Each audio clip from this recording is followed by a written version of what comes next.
Hey guys, welcome back. Mike Fitzpatrick with the Mike Fitzpatrick team at Keller Williams Real Estate for another Feedback Friday. So Feedback Friday is where we got together as agents, and instead of Q&Aing all our deals and going over our weekly, ahas, oh no's, when we Q&A these scenarios, we just say, hey, let's make it public. Let's take the most popular ones, that would help customers out there, get them through a smoother transaction.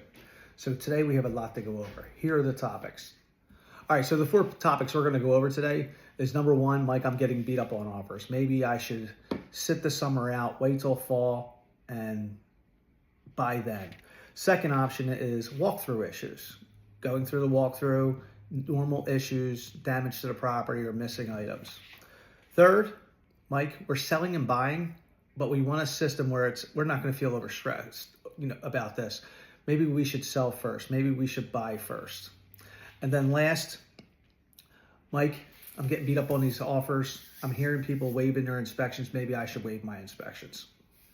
All right, so the first topic we're going to go over is, Mike, I'm getting beat up by this market. Maybe we should sit the summer out and wait. So we always have this conversation. This is a very common conversation that we have, especially when people are getting beat out on offers or think that they are doing something wrong. And this is why we came out with our top seller videos. Like, if you watch these 31 steps on how to be the best seller, your listing is going to get under contract faster than everybody else, more money, and a smooth transaction. Same thing with the buyer side. If you follow these 31 tips, you will be a very educated buyer out there, a very strong buyer, and very knowledgeable of what to do in certain transactions. And if you want those videos, please make a comment. All we need is your email address so we can send you the videos. All right, so we had multiple people that came to us over the last couple of weeks about, hey, we're gonna hold off until fall. One of them is Bill. About maybe 3-4 weeks ago, he saw that he was getting beat up on, hey, I'm putting offers in and they're not liking my home sale contingencies. The offers were great. The offers were strong. We put a cap on the inspections. We asked the seller what they were looking for, and we met all their needs when we were putting the offer in. But the question mark is, if this property doesn't sell, well, then they don't buy this house. So we reach out to a lot of mortgage companies, and one of the mortgage companies we always recommend is Mortgage Mom over at Green Tree Mortgage. They came up with a scenario is, Mike, Bill's credit's great. We don't need to sell his house, but we understand he doesn't have that 20% to put down. We're going to initiate a HELOC on his property. They do the HELOC. He pulls the money out. He buys the property. This way, now he has time getting that property emptied out, fixed up, A1 condition. So this way, when we sell the property, we're actually going to sell this property for more money than if we had to buy and sell at the same time. So as realtors, when we give these options out, we have to have a plethora of different options for people to choose. So this way they can make their best decision. Another young couple, they were getting beat up on offers. And there was nothing wrong with their offers. Yes, they were going to FHA, which a lot of people don't like, but they also had a lot of money to put down too. But they like the FHA because if you look at today's rates, FHA is always a lower interest rate than a conventional. However, you're going to have the mortgage insurance. So it's a pro and con on each one. It'll lower your payment, but it's also going to hurt you putting offers in. So what we did was we reached out to a mortgage company, and they basically had a program where they can put the offer in as cash. However, with the full knowledge that they are going to get an FHA loan. Notice how I didn't say contingency. It's not contingent. So now it doesn't work for everybody. Now there's criteria and requirements that the mortgage company is going to require, but the mortgage company is going to step in, buy the property cash, same contingencies, home inspection, normal stuff, just no mortgage, it's cash. We put a good amount date where we can get it done, but it's going to be an FHA deal. There's going to be an appraisal. There's going to be all kinds of, mortgage stuff, contingencies and all that. Scratch the word contingencies. Let's say the loan is approved, but it's a day late, they have to buy cash. Let's say they get denied for the FHA, mortgage company has to buy it cash. And this put them in a better pole position when it came to putting offers in. When we got their offer accepted, we immediately worked on the FHA requirements, and we were actually able to settle a week ahead of time. This is why it's so important for us realtors. Like, if I'm talking to the old school people, the OGs out there, you know what I'm talking about. Younger generation, not all of you, but you need to pick up the phone. And I'm not saying text. I'm not saying email. I'm not saying voice, text, video. Call and talk to the agent to find out what the seller's looking for, what you need to do to get the offer accepted, and then take that information and don't tell your buyer they have to do it. These are your options. This is what's going to get your offer accepted. What do you want to do? And let them make the decision. All right, so second category came up to us was walkthroughs. Now, we actually had two issues. We had one issue this week, and we had one about 2 weeks ago. So the issue that we had this week was a minor one. It was a mistake, and this is why we always do our walkthrough the night before. A lot of agents, and I don't want to say they're lazy, but I get it.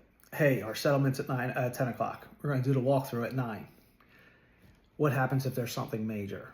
Especially if you have an FHA deal, you can't do a concession because the HUD has to sit for about 3 days, or the CD, I should say, closing disclosure. This is why we do it the night before.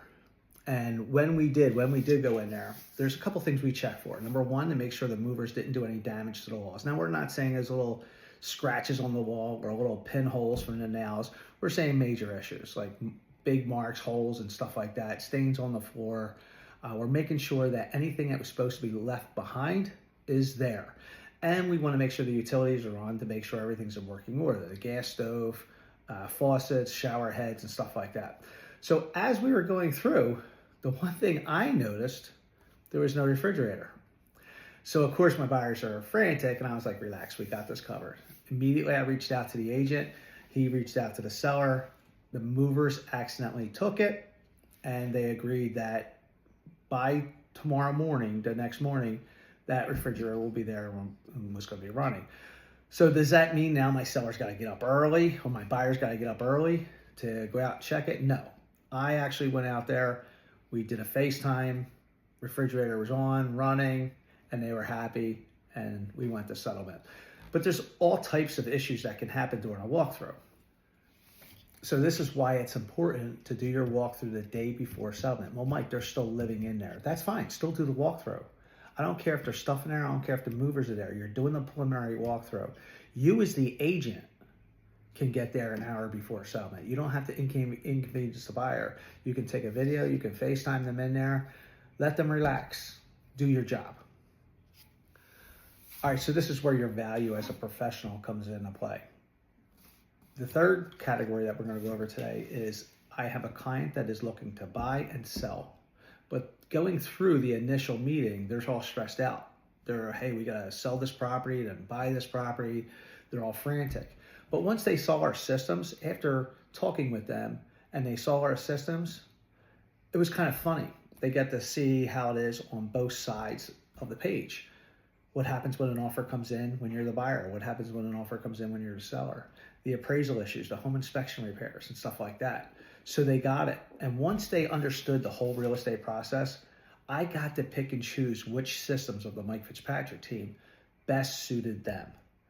And by the end of the conversation, we were good to go. They were so pumped up, they couldn't wait to start it. Now, one of the most important things that when we do after our consults is we send them an invite to our YouTube videos. 31 tips on how to be the strongest seller, 31 tips on how to be the strongest buyer. These videos are very, very easy to do. Some of them may pertain to you, some of them may not. But once you completed the 31-day series, when your property goes on the market, it will come off faster than a normal person. You will average more money, and you will get the strongest deal. However, based on what you are looking for, that is what we're going to be fighting for, and that's our goal. Same thing on the buyer side. If you follow these videos you will be the strongest buyer out there when there's a multiple offer situation. Now, I'm not saying if you're FHA, you're going to beat out all these cash offers and conventional. No, but we have tactics that the average agent does not have. So if you are looking to buy and sell, you definitely want to request our videos. And you can simply do that by putting a comment section, put your email address in the comment section. Hey, I want the buyer videos. Hey, I want the seller videos. Okay, last topic for today. I know I'm taking up a lot of your time and the Phillies are probably coming on. Mike, we're getting beat up. We want to waive inspections. That's actually a huge no, okay? I don't care who you are. I mean, unless you're a contractor, investor, bought multiple properties and you're familiar with drywall and electrical and all that stuff. No, you're not waiving the inspection. Just not happening. You have so many different options before you go that route. Okay, so back in the day before the agreement of sales were changed like 5 times, we usually had option 1 and option 2. Option 1 was basically, hey, we're getting our full inspections, and if there's any repairs, we're going to ask for them. Option 2 was, hey, we're not going to ask you for anything. We're going to get our inspections and reserve the right to walk away in case there is anything major. Now, over the years, things have changed and we've gotten a little creative to get our buyer's offer accepted. So with today's scenario, you do have your normal, hey, I'm going to get my inspections. I'm going to review the reports, and if there's anything in there, environmental, mechanical, HVAC, termite, structural, I'm going to ask to get out of the deal. Now, a lot of these agents have gotten in the gray area asking for outlets and all this other stuff, which is fine. It's legal. However, you're not buying a new construction house. This isn't a punch list. Okay, you're buying a resale. But at the same time, we don't want to sell you a money pit. So instead of waiving the inspections, what I would do is elect the inspection contingency, but put down for informational purposes only. Now, I serve both states. I serve Pennsylvania and New Jersey. In Pennsylvania, if one thing comes back on the inspection report, this buyer is allowed to serve notice. Here's my reports. This house isn't for me. I'm out. Same thing on the Jersey side. You just have to change the wording a little bit. But Mike, is there something in the middle that can work great for both of us, the sellers and the buyer? Sure there is. You can elect to get your inspections. However, we're going to put a cap on the repairs. Now, what does a cap mean? A cap means that the buyer gets to pick an amount. Could be $1,000, could be $5,000, could be $10,000, depending on the property and what the condition is. So if the buyer goes in there and says, hey, look, we're going to give you full price. We got an escalation clause, but we're going to get our inspections. But you know what? We're going to accept the first $10,000 in repairs. Anything over $10,000, we need to discuss this. Now, I do need to bring this up to you. This does not mean you have a checklist. This does not mean that, hey, I got my home inspection report back and there's 33 things on there. Just send this over. Just copy and paste it and send it over. It doesn't work like that. If you read the contracts, these inspections are based on environmental, which is your radon, oil drippings from the oil tank and stuff like that. Termites. We all know what termites are. Structural, roof, joist, foundation, electrical box. Now, some people get a little tick-tacky and, go with the outlets and stuff like that, which is fine. Plumbing, HVAC, and I think any mechanical. I think I said HVAC already. These are the things that you should be looking for. Okay, again, you're not buying a new construction house. This is not a punch list. And if you're serious about going as high as a $10,000 on a cap, make sure you stay within that parameter. And if it does go over, it doesn't mean you're out of the deal. It just means you get to negotiate, and then you can get out of the deal if there's no meeting of the minds. As an agent, how do you prepare your clients for the home inspection? You have to tell them that this is not a wish list. Again, you're not buying a new construction house. You're buying a resale. This house was built in the 1920s, but at the same time, we want to make sure that the house is modernized, make sure it's updated, make sure it's kept right. When your inspector goes in there, he should have a copy of the seller's disclosure, so this way he knows what he's getting into or past history of the property. I do recommend that the agent stay out of the way during the inspection. They don't need you. They need you before and after this. Let them follow the inspector around. The more knowledge they get about this property, they're going to love the inspector and they're going to love you even more. Step back. as the inspector is going through the property, he's not there to scare people. He's there to educate. And that's why you, as the real estate agent, you really need to educate or interview your inspector to make sure that they fall in the same parameters as you selling or buying your house. We want to make sure that you guys are on the same page. Like, I know my home inspectors, I don't have to be there. I like to be there sometimes, but I know I'm going to be in the way. But when I get his report back, it's like I'm there. The pictures, the video, the wording he uses, it's like I'm there. So I know it was a lot. We're done for today. I want to thank you again for Feedback Friday. Please put your comments in the section below. And like I said, if you're interested in getting any of the videos, the buyer or seller videos, please put your email and which ones that you want. And of course, if you want a free consultation, whether you're looking to buy or sell, or even invest in the next 3 weeks or 2 years, it's always good to sit down and talk and go over what your options are. So this way you can accurately get a good plan and get you to where you need to be. Again, Mike Fitzpatrick, Keller Williams Real Estate, 267-549-2505. Talk to you later. Go Phils.